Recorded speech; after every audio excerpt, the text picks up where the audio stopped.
Hello, dear people. Good evening. It's Friday night. It's 8 o'clock. And this is the healing class. Are you there? Magparamdam po kayo, magpakita kayo. So I will know you're here. Greet, make a comment so that I can greet you. Okay, I'm live at may mga nanonood na. Hello Edmond Tandoy, watching from Montalban, you're number 1. Uy bagong number 1 to. And we have others, nakikita ko na kayo. You just need to make a comment so that I can greet you. Who else do we have here? Uy, merong nanonood. I think those are Korean characters. Sorry, hindi po ako marunong magbasa. Kuda dito si Wesley, mababasa niya yan. Pati si Ate Lolet. Hello, May Ann. A blessed evening to you as well. Saan ka nanonood? You're number 2. Hi, Ate Daisy Leocadio. Good evening. You're number 3. Christina Barreto. You're number 4. Prince. Yes, okay. You're number 1. You're number 1. Alright. Sabi ko, may nanalo galing sa Montalban na. Watching from San Jose del Monte, Bulacan. Alright. Great to see you here. Mga malalapit ito sa akin. Malapit ang Montalban, malapit ang San Jose del Monte. Rick John Pakis, hello Pastor. Good evening to you. And to all of our brothers and sisters sa CSB Cainta, happy anniversary sa inyong lahat. Hi Yvonne, good evening from Project 8. Kumusta ka dyan? And Orally, kumusta po kayo? Mabuti po ako. I'm doing well. Salamat sa pangungumusta. I really appreciate that. Kayo po, kumusta naman? Hello, Claire Ramos. Good evening from the land of the bathrooms, Los Baños. Amen. Oy, I lost count na. Basta, una kayo. Alright? Una kayong lahat. Okay, Maynard Villanueva. Good evening to you. Hoy, sadali may tanong ako sa iyo. Ikaw ba nagte-train na para sa iyong Great UP Run? Hello, Erwin Cruz Duyor. Good PM. Yeah, that's good, Mayan. What you're doing is good. People, tag friends, tag relatives, tag loved ones that you want to bless. Mev Tez Villacorta from Binyan. Magandang gabi po sa inyo. Pati sa mga taga Binyan, pati sa mga taga Laguna. It's always great to see you at masaya ako na nakakasama kayo maski sa online lang. Hello, Rolette Acosta from Abu Dhabi, UAE. Kumusta kayo dyan? Anong oras ngayon sa Abu Dhabi? I think you're ahead, no? Are you ahead of the Philippines? Hi, Ate Dali. Good evening po. Alright. Okay. Sino pa? Ang ganda po ng topic natin tonight. Nako, you don't want to miss this. Ang ganda ng topic natin tonight. So, if I were you, I will forward itong ating live ngayon, forward to someone so that they can watch this as well. Hello, Merlin Oyat. Gandang gabi. Okay. 4:04 p.m. Ay, ahead kami. Alright. Debbie Portik, good evening. Hello, Abigail Barcarce, good evening. And who else do we have here? Sino pa? Siguro pagsampa ng, 8:10? Yeah, 8:10, I'll stop greeting people. Sisimulan ko na yung aking gustong i-share sa inyo. Meron akong nabasa that I want to share with you because it truly is a powerful read, no? Hello, Lalaine Rabuya, listening, watching from Caricar City, Cebu. Gandang gabi sa inyong lahat. Maayo. Tama ba? Sa Bisaya ba maayo? Yes po, running at least 10 kilometers per week. Oh my goodness. Kami ni Wesley, walang ginagawa pang running. Nako. Baka hindi ko ma-beat yung aking, 1 hour. Dapat magkaroon ako ng magandang time. Gusto ko ng medal. Hello, Lucy Priscilla. Good PM po. And PL Mendoza from South Carolina. So great to see you here. Yan. Alam ko yan, South Carolina. It would be, is it 8 p.m. sa inyo rin? I mean, 8 a.m. sa inyo? Hi, Ate Emmy Absede. Magandang gabi po sa inyo. And Joe Bautista. Good evening. Avendaño. Family Bautista. Avendaño. Ang gulo, hindi ko makita rito. Ano kaya apelyido? Pero, to the Avendaño family, magandang gabi po sa inyo. Alright, 8:06. We still have 4 minutes na pwede ako mambati. And then, we will be talking about what I recently read. Naku, ang ganda-ganda nito. It's a material from a book by Andrew Womack na ay, ang ganda. And I will be sharing it with you tonight. Okay? Game. Meron pa ba dyan? May nakita akong is watching pero hindi pa nagsasalita kaya hindi ko pwedeng batiin. There you go, Roleta Mayan. Tag friends, tag loved ones. Hello, Joyce Camille. Good evening. And Iluminada Tolentino. Good evening. Hello, Celia Ramos Mendoza. Good evening. Hello, Jean Ferrer. Good evening to you. Celia, nandyan ako sa Taytay. I think it was what? I think it was 2 weeks ago. Kita mo, no? Okay, may almost 2 months pa po to train. Yes. Good. Gagawin natin yan. Para naman ang haba ng aking tatakbuhin, ano? 5 kilometers. 5 kilometers. Basta I need to do it in less than 1 hour. Okay. Hello, Dondet RB. Gandang gabi. From LB rin. Tama. 8:07. Okay. Do we have anybody else? Para makasimulan ko na. Hi, Kuya Manny Absede. Paano po kayo naging Manny kung Alberto kayo? Hello, Jess Efenio. Oops, sandali. Ano pala yan? Tagging someone. Well, still, hello. Alright. Alvin Soriano, gandang gabi sa iyo. And, by the way, speaking of, naalala ko, this coming Sunday, last Sunday of our month-long anniversary celebration. Hi, Ate Lulu, get line. Yup, June 14. Tama, June 14. Noong nagsalita ako doon sa Taytay Methodist Church. Hello, Sofia Rayola from Lipa City. Agnes Cuevas, good evening. Hiyo po, Jess Peño. Hello, Jean Banatisha, new follower. Oh, welcome to the club. Next, my club. Happy to see you here. Happy to have you on board. Luz V. Esco. Good evening to you as well. All right. We have just 1 more minute of greeting and then we go to our class. All right. Because this is the healing class. All right. And, sandali, baliktad yung shalom ko. Babaliktarin ko lang. Charan! Ang totoo po niyan, baligtad po yan. Pati itong karatula ko, baligtad. But, something about doing Facebook Live, binabaligtad po niya yung screen eh.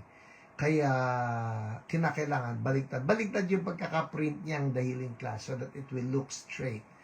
At ganun din yung shalom, binaligtad ko. Kaya minsan may nambati sa akin, sabi, Pastor, yung lakos ninyo baligtad, nasa kanan ang buhaya. Tama siya, tama yung observation, pero mali siya dahil binaligtad lang yung screen.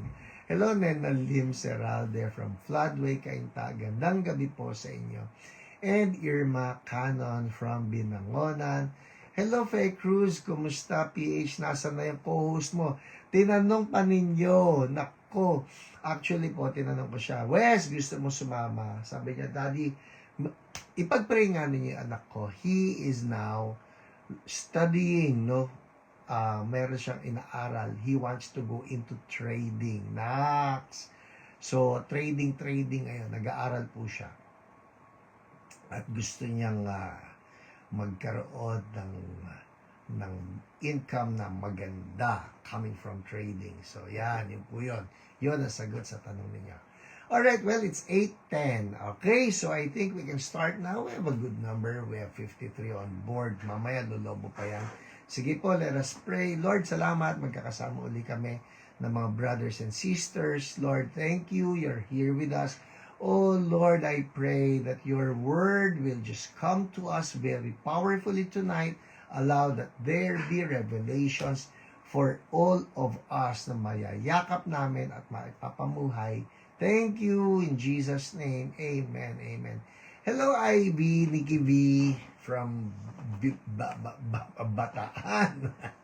Alright, yep, way to go west. Okay, ito na po ang ating pag-aaralan. Chan, jararan, jararam. And it's from the book by Andrew Womack. Alright? Ang pamagat ay Living in God's Best. Don't settle for less. Hello, Elizabeth Ibay from Dipakulaw, Aurora. Oh, hindi pa ako napupunta ng Aurora. Napunta na ba ako dyan? Okay, game. Ang ating initial verse is in Ephesians chapter 1, verse 3. Write that down in the comment section. Ephesians chapter 1, verse 3. At gusto kong basahin ito from ang Bible Pinoy version. Tingnan natin kung ano yung timpla nito. Kakaiba itong pagkakatagalog nito. Ephesians chapter 1 verse 3. Okay? Write that down. At ito ang sinasabi niyan. Nipis ng papel. Okay, game. Ephesians 1:3. Yan, Rolet Acosta. Thank you. Sabi rito, magpasalamat tayo sa Diyos. Wait, Tagalog Magpasalamat tayo sa Diyos at tatay, tatay ng Panginoon nating si Jesus Christ. Huy, Pastor, ano yung binabasa nyo? Ang Bible Pinoy version. Alright? Hello, Jojo and Dalisay. Okay, game. Magpasalamat tayo sa Diyos at tatay ng Panginoon nating si Jesus Christ. Bakit daw tayo magpapasalamat? Dahil connected na tayo kay Christ. Connected na tayo kay Christ. Blines niya tayo ng lahat ng klaseng spiritual blessings na galing sa langit. I love that word. Ulitin ko Ang sabi rito, magpasalamat tayo sa Diyos at Tatay ng Panginoon nating si Jesus Christ. Ba't daw tayo magpapasalamat sa Diyos at Tatay ng ating Panginoong Jesus Christ? Ito raw ang dahilan dahil connected na tayo kay Christ. Connected na. Alright? Blines niya tayo. Alright? Dahil daw sa connected tayo kay Jesus Christ. Eto, listen people, this is so powerful. Dahil connected na tayo kay Christ, blines niya, blines niya. Yung po spelling, B-L-I-N-E-S-S. Okay? Blines. Kumbaga sa atin ngayon, pagka nagte-text ka, ni-bless niya tayo. Okay? Blines niya tayo ng lahat ng klaseng spiritual blessings na galing sa langit. Now, that is powerful. Bakit daw tayo magpapasalamat? Dahil kinonekta niya tayo kay Jesus Christ. Tayo po, when we receive Jesus into our hearts as Lord and Savior, connected na tayo kay Jesus. Alright? Sulat nyo nga dyan, connected na. Connected na. Lahat ng blessings ni Lord ni tatay, no? Dahil connected na tayo kay Jesus, ang sabi po rito, blines na niya tayo. Blines niya tayo ng ano? Ng lahat ng klaseng spiritual blessings na galing sa langit. Oh my goodness. People, ito yan ha. Yes, Elsa Tam, connected na tayo kay Jesus. Alright, ito na ngayon. Dahil connected na tayo kay Jesus, ang nangyari, blines na tayo ng ano? Ng lahat ng klaseng spiritual blessings na galing sa langit. So, connected na tayo kay Jesus. Imagine niyo to, nakakonekta tayo kay Jesus. Nakakonekta tayo kay Jesus. Hindi ka hiwalay. Nakakonekta ka na. Kaya nga sabi ni Jesus ay, remain in me. Diba? Remain in me. Konektado tayo kay Jesus. Ano nangyari? Dahil konektado na tayo kay Jesus, connected na tayo kay Jesus, ang sabi rito ngayon, blines niya tayo. Blines. Isulat niyo na yun kung kaya niyo. Blines niya tayo. Blines niya tayo. Ng ano? Ng lahat ng klaseng spiritual blessings. Ulitin ko. Lahat ng klaseng spiritual blessings na galing sa langit. Sige, abangan ko yan. Blines niya tayo. Alright. Blines niya tayo. Okay, ano ang significance nito? Yeah, Sofia Reyola. Please pray for my friend, Lea Garcia, may stage 3 cancer, nalaman lang na operahan. Alright, okay, ito yan. Okay, makinig ka. So, when we got born again and we received Jesus into our hearts as Lord and Savior, tinanggap natin siya. He's now living in us. We became the temple of the Holy Spirit. Dahil doon, we became connected with Jesus. Connected with Jesus. Ito na ngayon. Dahil connected with Jesus, Elsa Tam, ni-bless niya na tayo. Celia, blines niya. There you go. Blines niya tayo. Ng ano, ng lahat ng spiritual blessings. Connected na tayo kay Jesus at blines niya tayo ng lahat ng spiritual blessings sa langit. Tama. Amen. O Trevor. Ay, Roberto. Okay. Ito yan eh. Tingnan nyo ha. Yung blines na yan, sa English po, has blessed us. Blessed us. Nangyari na. Nangyari na na blines na tayo ni Father ng lahat ng spiritual blessings na kailangan natin because of our connection with Jesus.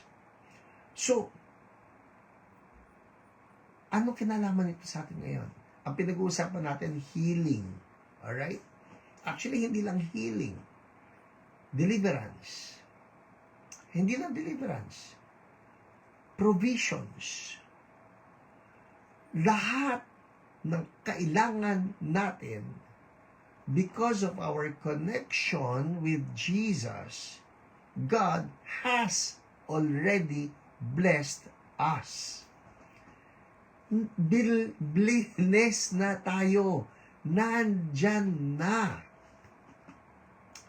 So, ito, basahin ko yung sinabi ni Andrew Womack. Alright? Ang sabi niya, if you need to be healed, you don't need God to heal you.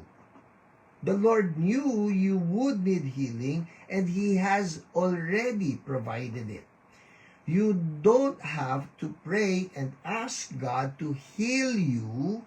What you need to do is learn how to receive the healing that has already been provided. Magkaiba yun, ha? Ulitin ko. Ang sinasabi rito ni Apostle Paul sa Ephesians 1:3 na dahil na connected na tayo kay Jesus, lahat ng spiritual blessings na binayaran ni Jesus, binigay na sa atin. He has given it to us. So now, it is an issue not of asking God, Lord, pahingi, na parang malayo pa ito, hindi pa dumarating ito. It's now an issue of how do we receive it. Kasi binigay na eh. Binigay na. Paano ngayon na makikita ito sa buhay natin? Alright? Ang tanong dito, is it something that God can do? Or is it something that God has done? Oy, pag-isipan natin to. Is it something that God can do? Kasi kung minsan yung inisip natin, halimbawa ka ngayon ay prayer request. Pastor, pag-pray niyo po yung cousin ko na may stage 3 cancer, and you can think of other sick loved ones or relatives na gusto ba ni Lord ibigay yung healing sa kanila? Gusto ba ni Lord na mawala yung kanilang sufferings, yung kanilang disease? Ang sagot, oo eh. Binigay na nga eh. Binigay na eh. So it's no longer an issue of can God do this, because the answer is yes, God has done it. Sagot na. Binayaran na. Here's another. Andar tayo ha, yung Ephesians natin. Okay? Ephesians, andar tayo sa aking tsanjararan, ang Bible. Pinoy version. Sabi rito, sa Ephesians pa rin tayo, chapter 1, verse 15. Alright? Ephesians 1:15. Write that down. Kaya nga, simula nung nabalitaan ko ang pananalig nyo sa Panginoong si Jesus at ang pagmamahal nyo sa lahat ng mga Christians, hindi ako tumitigil sa pagpapasalamat sa Diyos para sa inyo. Hindi ko nakakalimutang ipag-pray.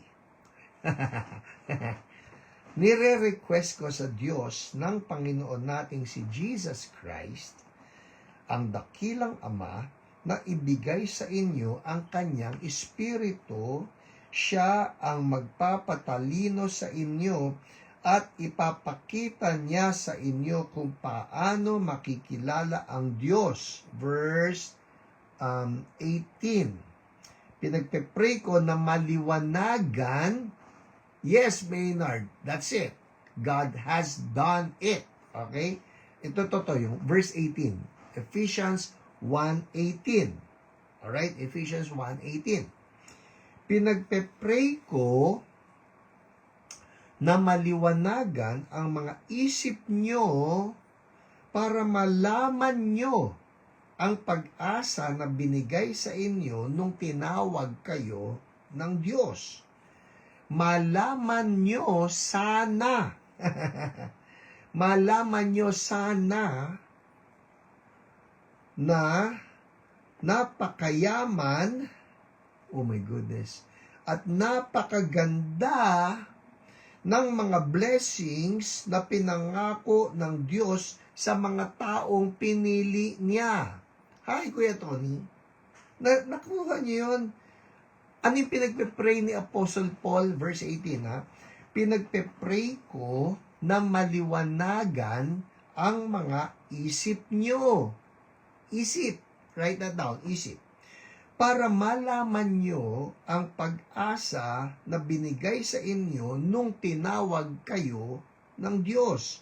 Ano yung kailangan nating maisip? Ito raw, na malaman nyo sana na napakayaman at napakaganda na mga blessings na pinangako ng Diyos sa mga taong pinili niya. My goodness. Verse 19, andar pa tayo. Ang ganda-ganda nito. Pambihira. Yun talaga nakasulat. Pambihira ang kapangyarihan ng Diyos sa atin na mga nagtitiwala. Kaparehas ito ng kapangyarihan na ginamit niya nung binuhay niya si Christ mula sa kamatayan. There you go. Roberto, you got it. Maliwanagan. Malaman nyo sana. Yun ang mga sinasabi ni Paul Maliwanagan kayo, malaman nyo sana. In short, what he is saying here is this. Whatever it is that we are asking God for, na Lord, pagalingin mo po ako. Lord, alisin mo po yung sakit na ito. Lord, alisin mo itong cancer, alisin mo itong diabetes, alisin mo itong arthritis, or whatever it is. Bayad na ni Jesus. Binayaran na. Naibigay na. It's no longer an issue of can God do it? No more. It is something that God has done. Nagawa na. Binayaran na ni Jesus. So now, it's an issue of naisip nyo ba? Kaya ang prayer ni Paul, maliwanagan sana ang isip natin. Wow, magkaiba yun. Magkaiba yun. Kasi ganito yung isa, yung posture, at ito yung madalas na posture ko, posture natin na, Lord, pengi po, Lord, pengi po. Sabi ni God, anong pengi? Binigay na. Binigay na. Kaya ang sinasabi ni Apostle Paul, sana maliwanagan yung isip ninyo. Makita ninyo ano ba yung ibinigay sa inyo ng Diyos. Wow. That's different. That's different. Hallelujah. So now it's just an issue of receiving. Binigay na Receiving. Parang ganito, may illustration na kunwari, no? Kayo, sabi niyo, Pastor, pengi ng Bible. Okay, kunyari. So, ginawa ko, kinuha ko yung Bible ko, pinigay ko sa'yo. Nandiyan. Nilapag ko sa iyong hita. Placed it on your lap. Nandiyan na yung Bible. Nakapatong sa hita mo. Nandiyan na. Pagkabigay ko sa iyo ng Bible, sabi mo, Pastor, pengi ng Bible mo. Sabi, sa'yo na Pastor, pengi ng Bible mo. Ayan andyan na, nasa iyo na. Pastor, pengi ng Bible mo. Sa iyo na. Parang ganun din po ito when it comes to asking God for our healings, asking God for our provisions. Ang prayer ni Apostle Paul, maliwanagan ang isip mo, makita mo ano na yung ibinigay ng ating Panginoong Jesus. Pastor, wala pa po Wala pa po Hanggang ngayon, wala pa po Okay, eto na ngayon yan. Anong gagawin natin? Magmumukmuk tayo kasi wala pa. Ibang-iba po yung takbo ng isip ni Apostle Paul. I'll give you one example. You remember when he was in that Philippian jail. Alright? Philippian jail. Nakakulong sila. Kasama niya si Silas. Pareho silang nakapangaw. Pareho silang in stocks. In chains and in stocks. No? Kung titingnan mo ngayon, yan, bakit ganyan? Bakit sila nakakadena? Bakit sila hindi makagalaw? Ba't hindi makalaya? Pero, si Paul, ang kanya kasi, binayaran na ni Jesus lahat yan So, God has blessed us with every spiritual blessing in Christ. Tandaan natin God has blessed me with every spiritual blessing in Christ. Anong kinakaharap niyo ngayon? I-fill in the blanks ninyo. Anong problema niyo? Sakit, okay? Sakit. Whatever it is, fill in the blanks. Problema sa pamilya, Pastor. Loved one, okay. Finances, fill in the blanks. Eto ngayon yan. If it is true what the Apostle Paul said, that God has blessed us with every spiritual blessing in Christ. Every. every spiritual blessing in Christ. Alright? Kung yun ang binigay na, God has blessed us with every spiritual blessing in Christ. E di kasama lahat yan, yung mga binayaran na ni Jesus. Kung binayaran na.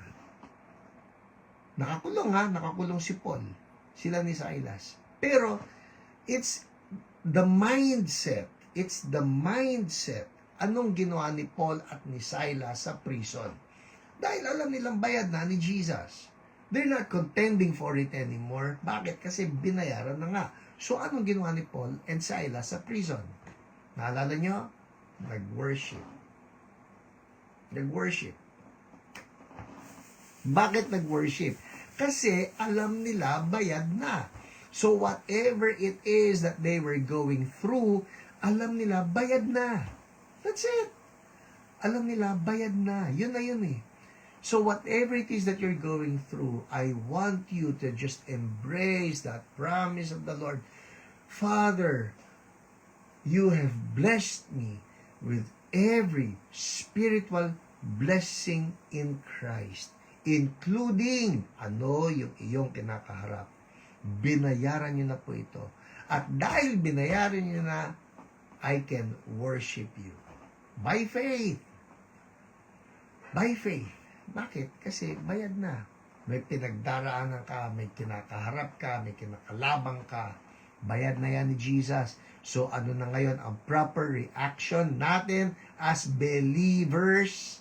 Believers, that's the key word. As believers, was the proper reaction. Now that we know that Jesus has paid for it, worship. Maski hindi pa nangyayari, hindi pa nagmamanifest. Actually, ganito yan eh. Nangyari na, binayaran na, hindi pa lang nagmamanifest. So in the process of waiting for the manifestation of what we're praying for, worship. Nag-worship si Paul at si Silas. So ano nangyari? Naalala nyo? The earthquake, pagkatapos nasira yung mga chains, nakalaya sila. Why? Because they realized Jesus has paid for it. So, anong gusto ko sabihin sa inyo ngayon? Start worshiping God. Start praising God. Start thanking God for the answers that He has paid for. Tama, Ana Alcantara. Sing. Sing. Ang totoo po yan, maghapon to, hindi umaalis sa isip ko. May isang lumang kanta, ewan ko makaka-relate kayo. Panahon ko ito nung bagong born again ako. This would be in the late 80s if I'm not mistaken. When you're up against a struggle that shatters all your dreams, when your hopes have been cruelly crushed by Satan's manifested schemes, and you feel the urge within you to submit to earthly fears, don't let the faith you're standing in just seem to disappear. Praise the, lalo pa tumaas, praise the Lord. Alright? Praise the Lord. He can work he can work through those who praise Him. Praise the Lord. For our God inhabits praise. Praise the Lord.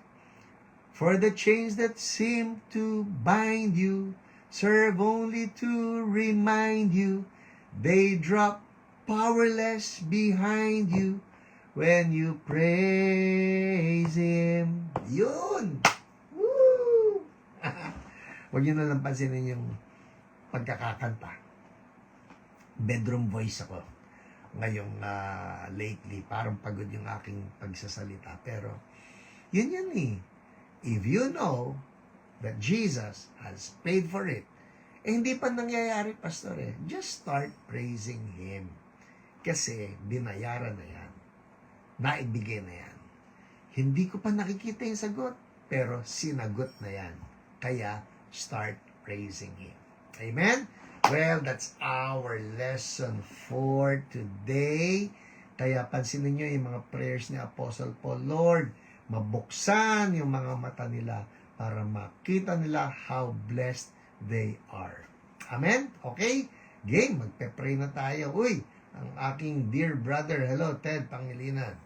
Nice to see you here. Okay, sige po. Ano man yung inyong mga pinagdaraanan ngayon. I'm talking here not just of sicknesses and diseases. Tama, Rolette. Praise the Lord by the Imperials. Thank you. Tama, yun ang pakinggan nyo. Kung makakakita kayo sa YouTube, look for it, or sa Spotify. That way, you can sing to the Lord. Hindi ko pa nakikita yung sagot, pero nasagot na po yan. It's just a matter of praising the Lord while you're waiting. Amen? Sige, game. Ano man yung mga dinadaanan natin right now, we are declaring yung sinabi ni Lord ni Apostle Paul. Let me read it to you again as we close in prayer. Ephesians. Okay, ito na. Ephesians chapter 1. Sabi niya, verse 3. Magpasalamat tayo sa Diyos at Tatay ng Panginoon nating si Jesus Christ. Bakit? Dahil connected na tayo kay Christ, blines niya tayo. Blines niya tayo. Tapos na po. Hindi sinabi rito, ibe-bless. Sabi rito, blines niya tayo ng lahat ng klaseng spiritual blessings na galing sa langit. For those of you who came in late, i-replay niyo po ito mamaya. Review the verses. Napaka-importante nito sa ating lahat. Let's pray. Lord, salamat po sa lahat ng brothers and sisters ko na nakanood ngayon ng live at sa mga manonood pa mamaya o manonood pa bukas. Those who will be watching on replay. Oh Lord, we thank you that whatever needs that we may have, ang sabi ng word ninyo, magpasalamat na kami kasi blines nyo na kami. That we need to start thanking you because you have done it. It's not even an issue of can God do it? No, God has done it. So Lord, in the mighty name of Jesus, we are declaring right now for all of your people in need of healing. O lahat ha, yung mga nagpe-pray na gumaling sa anumang sakit. Alright? Patungan nyo ng kamay, that part of your body, na kung saan hindi pa nagmamanifest ang healing. Okay, whatever, the head, or the heart, or the lungs, or the digestive system, the bones, whatever. Patong ng kamay at sabi mo to, in the mighty name of Jesus, sickness, God has done it. Hallelujah. God has done it. Jesus has paid for it. So in the mighty name of Jesus, I have my healing and wholeness. Kaya magpapasalamat na kami. Hallelujah. Thank you, Lord. Jesus has paid for it. And so we start thanking God and praising God. In Jesus' name, everybody say, thank you, Lord. Amen. Amen. People, check it out. Check it out. Check it out. Check it out. We believe that God did something wonderful even now as we claim by faith that He has done it. Alright? Pakiramdaman nyo. Kanina po as we were praying, I can just sense the presence of the Lord. Uminit uli ang aking kamay. For me, it's a good sign. Alright? That God really is doing something. Okay? Pakiramdaman. And if you have a praise report, can you just make a comment right there? ko, gumaling yung tuhod ko, nawala yung sakit ng ulo ko, lumuwag yung paghinga ko. I want you to write your praise reports. Hello, Kayla. How are you doing? And Elsa Tam, thank you, Lord. Thank you, Lord. All right, well, it's always great to see you people. Ito po, I have a suggestion. Na-miss ko yung last week. It's supposed to be the third Friday. But I suppose, kung ako nalilimutan ko, malamang kayo nalilimutan nyo rin. So let's try to do this, alright? Let's try to move it ng fourth Friday of the month. Palagay ko, baka lang naman. Ewan ko. Let's try to move it. Fourth Friday of the month, we will have the healing class, alright? We'll have the healing class. And so I will see you again on the fourth Friday of fourth Friday of July. Lepi Veles, Pastor, nahil arthritis ng thumb ko. Wow, hallelujah. Ilang weekend na po ang pain na ito. Ilang weeks na ang pain na ito. Praise God. Whoa, thank you, Jesus. Because Jesus has paid for it. So, Lord, open our eyes that we might see what you have paid for. Amen. Nice. Thank you, Lepi, for that praise report. Happy birthday sa'yo, ha? Ha, ha, ha. Okay, anybody else? Thank you, Lord. Doing well. So good, so good. Alright, that's it for us tonight. And ako rin po nag-goosebumps while praying. Amen. Praise the Lord. Namimiss ko kayo, ha? And I enjoy every minute of the healing class. Kaya ayoko mawala ito. There you go, the healing class. I'll see you again. Huy, by the way, ha, ang Church So Blessed QC will be having its last Sunday of June. This coming Sunday, ito na yung aming final na anniversary celebration. So, if you're free on Sunday, 9 a.m. and 11 a.m., we're inviting you, come join us for our final anniversary celebration. It will be glorious. Victoria, amen. Thank you, Lord. And Ate Luz, gandang gabi po sa inyo lahat. Forward this to somebody that needs a touch from God, for somebody that needs a healing blessing from the Lord. Alright? Forward, and God bless everybody. I'll see you all on Sunday, and I'll see you Wednesday mornings sa ating Wednesdays with PH. Alright? Bye everyone. God bless you. Bye. The Healing Class.